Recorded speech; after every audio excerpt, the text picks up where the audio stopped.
Hey,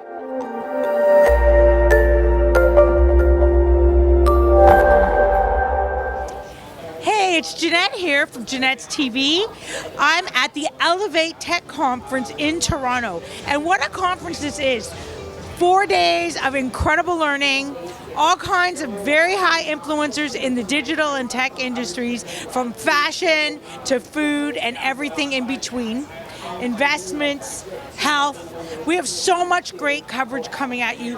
Please stay with us. So, one thing I guess I'll disclose to the audience first is, I mean, I'm a reporter, just interview people all the time, but what I'm not doing today is interviewing you. I just want to have a conversation with you. So you just want to talk? Let's just talk, bro. They said it was a fireside. I don't see the fire, but I'm with the vibe. I'm like, it's kind of cold in here. Yeah, it is kind of cold. Right? It is cold for a fireside, Freezing but here. nonetheless, I know that there is a wealth of knowledge sitting right beside me, ladies and gentlemen, and I would just, implore you to just share and give us whatever you have to offer, and we're just gonna chop it up. Now, a lot of the things that you're working on now are gonna bring us back to Africa in terms of the conversation. So, I guess what I want to do is, I want you to tell us what initially excited you about Remaking Africa. Well, I mean, there was a number of things that excited me about Africa, mainly being I'm African. Same. My father was he was a forward-thinking man. And he made sure that me, my brothers, my sisters, we were all born in the States. So we wouldn't have immigration problems coming back and forth. So whenever my mom was pregnant, he'll fly her in, we'll be born, then he'd ship us back. So I was in the States till I was about 12, then in Africa till I was about 12, and I came to the States, went to school, and every summer we go back home, for vacation, and school start, we come back to the States, and then after high school, I decided to just stay in the States. But I realized after 18 years of going back and forth to my mom and grandparents and all, that neighborhood where we was raised, nothing really never changed in Africa. It was the same neighborhood, same villages, same lifestyle, same struggle, same everything. And I couldn't really understand because only the politicians actually had nice houses and drove in amazing cars and lived in areas where there was electricity, where the rest of the population, lived in areas where there were no clean water, there was no electricity. The civilization there was like really poor. And living in the US, I kind of got really spoiled. So when I go back to visit my grandmother, I'm trying to take a shower in hot water. And there's no faucet, for that matter. And when I needed water, I would walk with my aunt to the well and we get the water. She put it on her head. I tried to carry it because my head and my neck was too weak. And that's another thing too, by the way. The women in Africa are so strong. I mean, they hold buckets this big of water and literally put it on their head with no hands and just walk like it's nothing. And I could barely pick up a bucket that was half the size. So I just realized there had to be a change, and coming back into Africa also started with that change. There was also a huge possibility. And wherever there's huge possibility, there's just huge advantages. So I looked at it from a standpoint of, let me figure out a way that I can be a part of just developing the country, because I'll fast forward 15 years after that, I became, this huge artist, heavily popular, and met so many powerful people. So I said, let me utilize all these relationships and figure out who I can partner with, what things I can create, and how I can be an advancement to Africa. And I utilized those resources, and it became more of a philanthropy thing in the beginning, and then the philanthropy just became a for-profit business that just helped people. So I realized at that moment I wanted to get in a business that helped people. So I became more of a social entrepreneur. And that became my goal ever since, but I wanted money made to be made in Africa and utilize that money to rebuild Africa in that process. Sure. Yeah. So I heard, as I was doing my research, preparing to chat with you, I heard someone speak about Akonda. Mm-hmm. What is Akonda? So Akonda is my album. It started as when the movie Wakanda came out, it kind of gave everybody the opportunity to see the potential what Africa could become. Right. And I always felt like there had to be a narrative that was given that can kind of combat the previous narrative before Wakanda. Right. You know, Africa was this huge village, there's nothing but poor people there with AIDS and Ebola, and it's so scary just to think about Africa. And then when you look at African Americans and how they were raised in America with no African history, no opportunity to explore what Africa could be for them, and all the challenges that they would have to even face to even get on a plane to get to Africa with the shots and all kind of, it's just scary, right? I thought about it and I said, this could be the narrative I actually can ride on for a second, because it kind of combated the previous narrative that Africa was that negative place. And me being in Africa all the time and seeing how Africa has evolved in such a huge way, I said, there's a way that we could play on that. Right. And I said, that would be the vision and the concept. But it'd be my vision and concept. Okay. You know? So I called it Akonda. And Akonda came from the concept of creating an all virtual, digital, cryptocurrency like city. And that became a concept that now we're materializing. We just actually started breaking ground in March, which is going to be the first crypto city in all of Africa. You know? So, first crypto city in all of Africa. I mean, this. Well, probably no. Well, then again, Puerto Rico's doing something. Right. But we're like the second in the world. Where in Africa? In Senegal. Okay. Yeah, in Senegal, and then we're going to branch off into Gambia as well. So I guess I kind of want you to just describe it though, because I want people to understand why they should be interested in working in Africa, building in Africa, using their tech, whatever it is that their skills are, and how those can be utilized in Africa as well.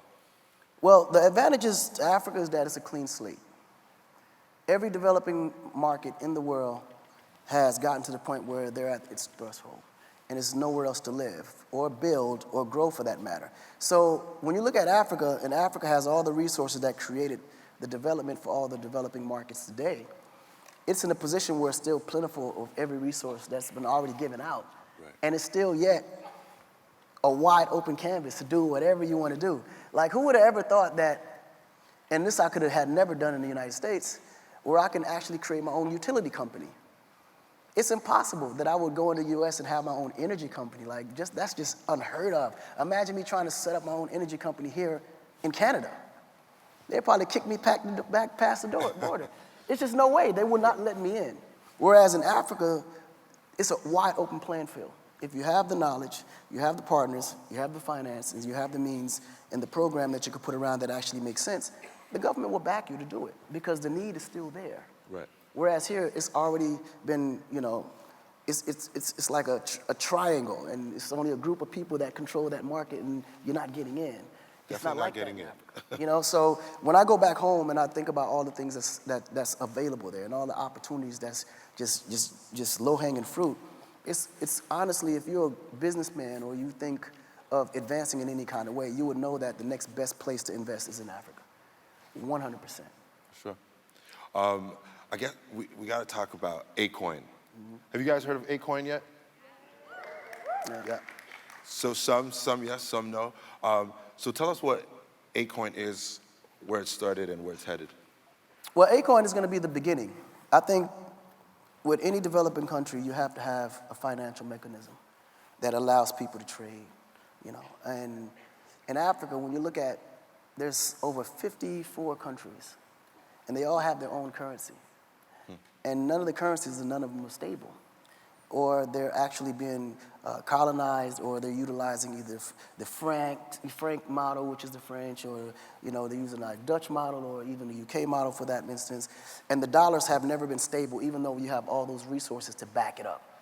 So what Akon is going to do is pretty much create, first of all, the simplest way to transact. And right now, as you know, the best way to transact in Africa is through mobile phones. We've always been ahead from a standpoint of mobile transfer. Like, they've been doing this for the last 15, 20 years. Before texting was even there, they were already transferring back and forth, Transferring funds? Yeah, transferring funds on mobile phones. And this is not even the smartphones. We were on dumb phones doing this. You know what I'm saying? So we were already ahead of that. So to the point where the population has already gotten used to creating transactions and making transactions on their cell phone. So the Akon was literally built for digital transactions, digital wallets, back and forth. But what we ended up doing was creating a platform, which would be a platform for all dApps, apps related to crypto. So every service that you can imagine that you need for basic life or service or medical or health or education or infrastructure, all those dApps will be actually on the Akon platform. And you can utilize every single dApp there for your basic day-to-day life to advance yourself and also create jobs for entrepreneurs. And those who actually have jobs or have ideas that create jobs for others can also create them same kind of dApps and put those on that platform. And Akon will be the transactional, currency that runs through the whole system. So just imagine if there were an app store for cryptocurrency. That's what that Akon platform would be. So then you would go, if you needed to get groceries, you could get the grocery app? Is that how it works? Yes. Can you guys tell I'm not the tech guy? Yeah, so, I mean, this for people that's not really into tech. Let's say hypothetically, you just don't want to leave the house, right? And, okay, cool, there's an app on there that allows you to be able to pick everything you want and they deliver it to you, right? That will be actually on, that'd be one of the dApps and the apps on the actual platform. And you pick everything you actually what you want, which, of course, that app hasn't been developed on the app yet, but it will be. Right. And then clearly you order whatever you want, it's delivered to you, but it's actually paid in Akon. And if you actually have Akon, we actually have a partnership with BitMinutes, which is one of the biggest digital mobile transactional systems in the universe. They have over 4 billion phones that they have access to. So there are direct partners. And ultimately, most Africans always transact through minutes or phone credits. So now we're able, through the Akon platform, to turn those phone credits into actual currency where they can utilize those phone credits to actually purchase things and be able to transact back and forth on the devices itself. Sure. So for argument's sake, conversation's sake, why is that better than, let's say, the current currency that they have, the different currencies that they have, maybe trying to develop those or make those dollars stronger? Well, this is how I look at it. The whole world is turning digital, right?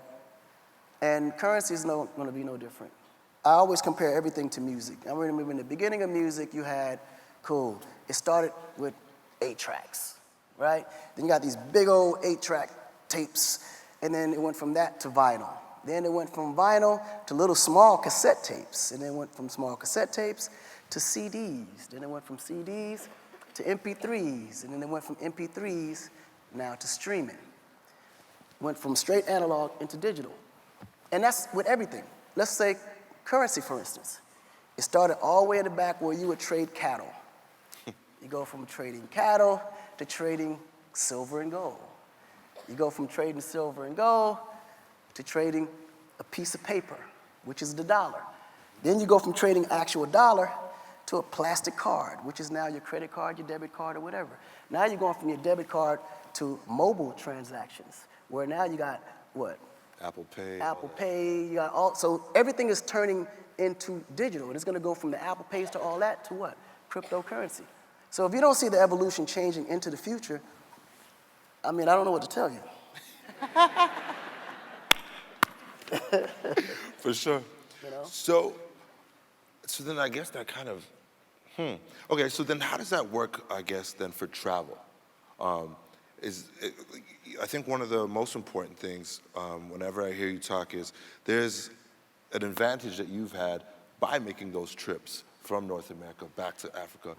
It opened up your mind to how this world really looks and how this world really works. Yeah. So with that in mind, that travel is something essential for development and understanding, even empathy, how will the Akon support that, or how will that work for people that want to move around the globe? Well, that's the thing. The Akon was built around a global concept. Being the fact that I travel in so many places, I mean, from Africa to India to Australia to America to Europe, I see the same problems, same issues, same challenges. But I was more focused on the developing side of all of those countries. And Akon was built around a global concept. So clearly, Akon could easily be the African coin, or it could be the Asian coin, or it could be the Australian coin. or it could be the American coin. So it's literally built to create challenges, solve problems for whatever challenges you have, but more so to digitize anything that allows you to be able to live better or to enhance the way that you're living now, mainly through the process of just natural transactions. So when you look at the currency system, most of the biggest projects all starts with concepts and an idea and a dream, right? But then without the financial aspect of it, it never materializes into actually real, concepts. But ultimately, when people utilize those networks amongst each other, they all come together and they figure out ways to finance it or they figure out ways to come up with that concept, it always materializes into an actual project. And what we're trying to do with the Akon system is allow everyone that actually have a concept or an idea and create value around that. And you create that networking system within those dApps and apps to where they can utilize whatever piece they need to be able to create what that concept is. So if you have a concept that says, okay, well, one day I want to create the biggest university in where I come from. Mm-hmm. Eventually, one day, the dream is to be able to go on that Akon, platform and utilize every opportunity or person, or for instance, network with or whatever system that allows you to get closer to it. So there may be educational dApps and apps on there that you can actually communicate with, because the whole idea is for everyone to network, right? Outside of that, then you need infrastructural piece, someone that can possibly even build it. There's someone there that actually, or multiple companies there that can build that you can communicate with, get the information with, right? Then from there, of course, naturally, you need to have a recourse system, some kind of what you call Bible that says, okay, academic, right? So then you got professors on there that you can communicate with, that can give you that course or whatever the case may be. Then you have management skills and so many different things but the whole idea is that whatever component that you need to utilize to make that dream come true, that networking system on the Akon platform will allow you to be able to network with those people, partner up with them. And then the beautiful part about the fact that it being on blockchain is that it's all transparent. Right. You get all the information. You know who's who. You know what. You get all the information right there in front of you. Cool.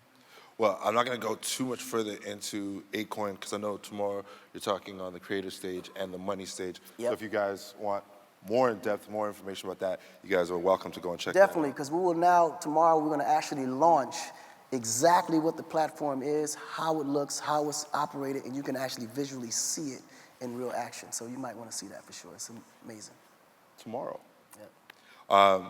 Now, with everything that you're involved in, it impacts globally. And now, we were chatting briefly about one of the songs that I love that you just came out with, Benjamin. I called it Franklin, but yeah. But also, I wanted to talk to you about your music and then the artists that you're working with right now, some things that you're excited about. Oh man, the music side of it, I've been waiting to get back to this part forever. I got caught up in Africa, obviously, and didn't realize how fast time flew. Because did you guys realize that the last time I put out an album was in 2008? Exactly. That's 10. I'm just thinking in my head, I'm like, 2008, my daughter wasn't even born. Dude, that's 10 fucking years ago. No, it's crazy because it seemed like I blinked my eyes, opened up, and 10 years had just flew past me, right? So. And then I said, okay, let me start paying more attention to the music side, right? Because that's really my passion. And of course, when you do so many things philanthropic or you do some business stuff, your success kind of surrounds you, start to forget certain things, but you always feel like that one thing is missing. And clearly the music was the part that was really missing for me. And that was me doing it, personally. But as far as the music industry itself, I've been kind of still attached because I still have an infrastructure that puts artists out, that discover new music, that creates superstars. Is that still Konvict? Well, Konvict is the urban label. Okay. So that's straight street records, R&B, struggle. Konvict kind of describes the struggle through music, right? And then you have KonLive, which is the pop side of it. That's more focused on fun, party, pop music. So that's the label that Gaga was on. That's the KonLive brand, right? And then you have this. See, this is what I decided to create. Let me just share my concept. Let's go. This is exactly what I wanted. Right? So being the fact that I love music and I listen to every single genre, and I've had literally hit records in every language in every country, and a lot of people don't even know it. Because of the fact that At the time when I was doing music, it was an analog system.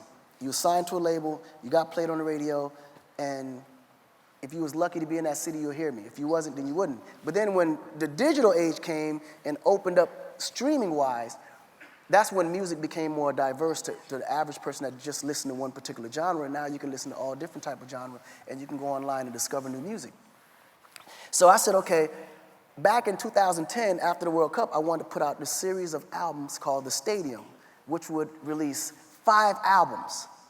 A hip-hop album, an R&B album, a reggae album, a dance music album, and a pop album.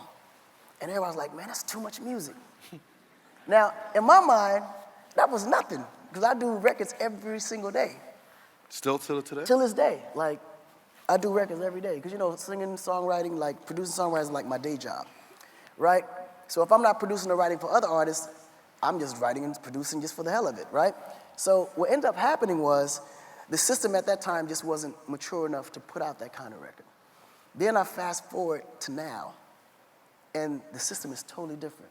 The streaming world is completely open to that kind of concept, because now it's no longer about radio, it's about playlists, right? You go on Pandora, Spotify, Google, Apple Music, Amazon, and you can just create your own playlist and decide what you want to hear and when you want to hear it. That's when I said, yo, now this concept can actually work. So what I decided to do, I said, okay, now I'm gonna put out 4 albums instead of 5. 5 might have been too much, but 4, perfect. I got a hip-hop album, and I combine hip-hop and R&B together. Then I got a Latin album, which I go by the name of El Negrito.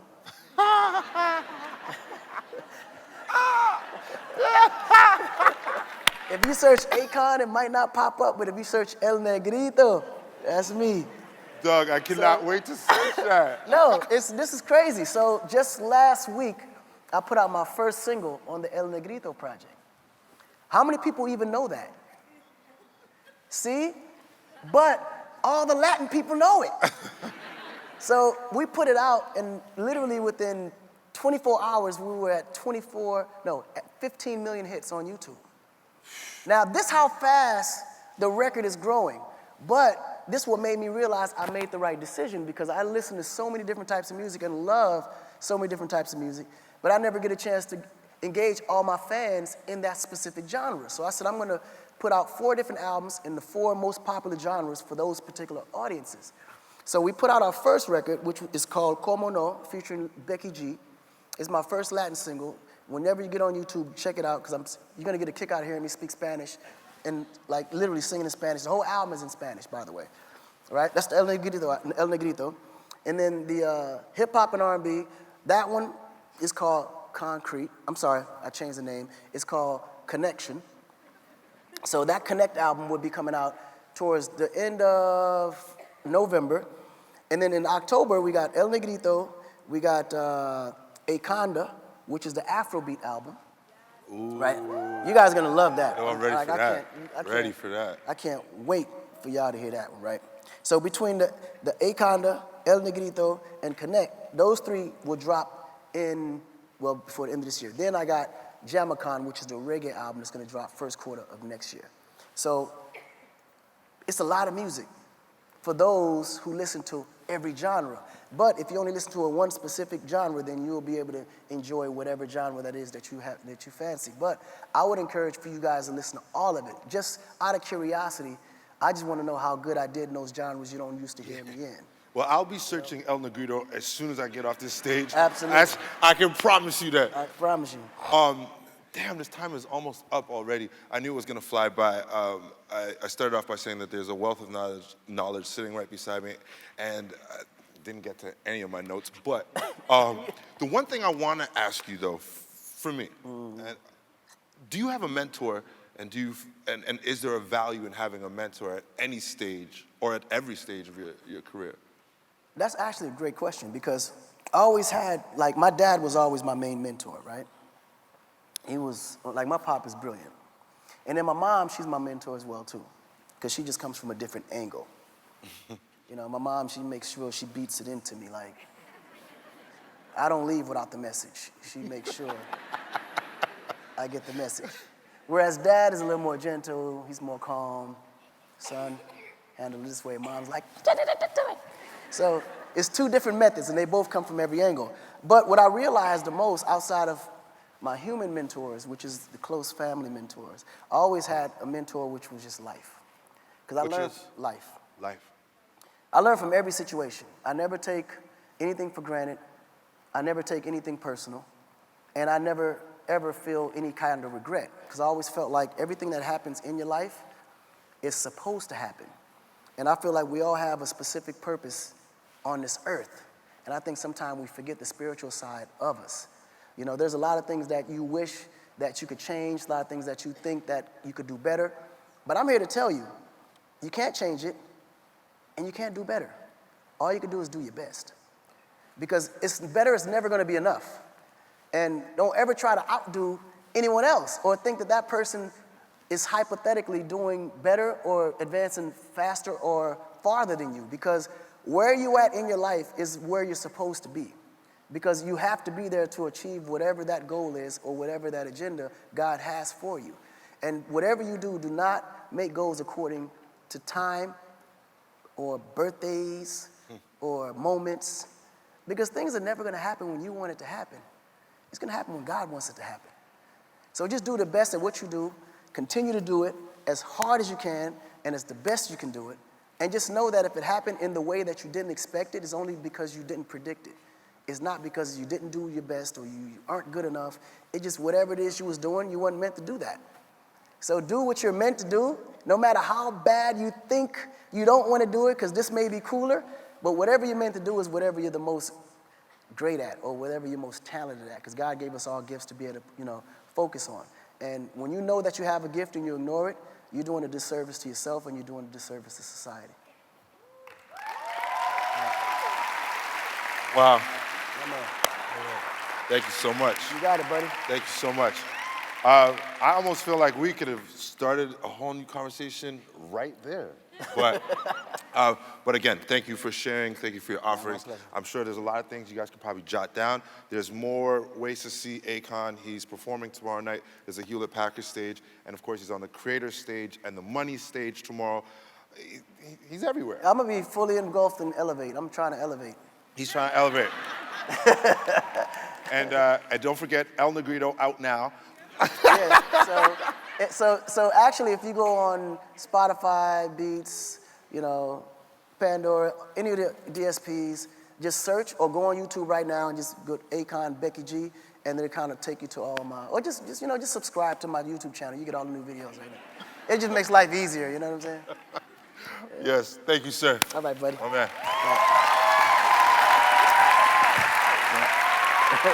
Thanks for being with us today on Janette's TV. I'm your host, Janette Burke, signing off.